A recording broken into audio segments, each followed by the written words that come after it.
Asia কাপকে ঘিরে ব্যস্ততার শেষ নেই বিসিবির।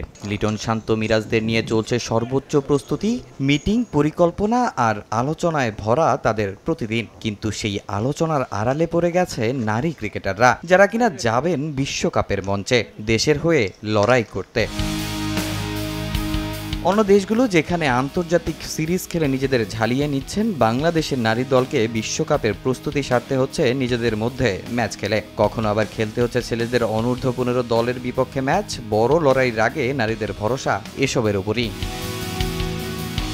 দায়িত্বপ্রাপ্ত পরিচালকদের কাছে অবশ্য এটাই ছিল সেরা প্রস্তুতি, কারণ অন্য কোনো প্রতিপক্ষ যে ম্যানেজ করতে পারেনি তারা। কিন্তু এ ঘটনায় চারিদিকে সমালোচনা হলেও অনেকটা চুপ ছিলেন বোর্ডকর্তারা। এবার সে নীরবতা ভাঙল। স্বয়ং প্রেসিডেন্ট নিজেই বললেন এটা আদর্শ পরিস্থিতি নয়। তার আশ্বাস, কথা বলে সমাধান করবেন এ সমস্যার।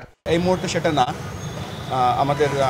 আমরা কথা বলছি ক্রিকেট অপারেশনসের সাথে কিভাবে আরো বেটার কিছু করা যায়। এদিন শান্ত মিরাজদের সঙ্গে বৈঠক করে তাদের সব সমস্যার কথা শুনেছেন বিসিবি সভাপতি। যদিও তাদের চেয়ে কয়েক গুণ সমস্যা বেশি নারী ক্রিকেটারদের। আবাসন থেকে শুরু করে প্র্যাকটিস ফ্যাসিলিটিস, কোনো কিছুই আপ টু দ্য মার্ক নয়। বোর্ডে তাদের যথার্থ মূল্যায়ন না হওয়া নিয়েও প্রায় ক্ষোভ ঝাড়েন নারী ক্রিকেটাররা। তাদের সমস্যাগুলো কি জানতে চেয়েছে বিসিবি।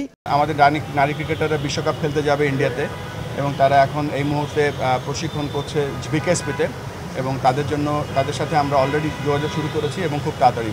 সাফল্য বিবেচনায় দেশের ক্রিকেটে এখন পর্যন্ত সফল নারীরা। বিশ্ব মঞ্চে দেশের নাম উজ্জ্বল করতে চায় তারাও, যদিও যার জন্য প্রয়োজন বিসিবি থেকে সর্বোচ্চ সহযোগিতা।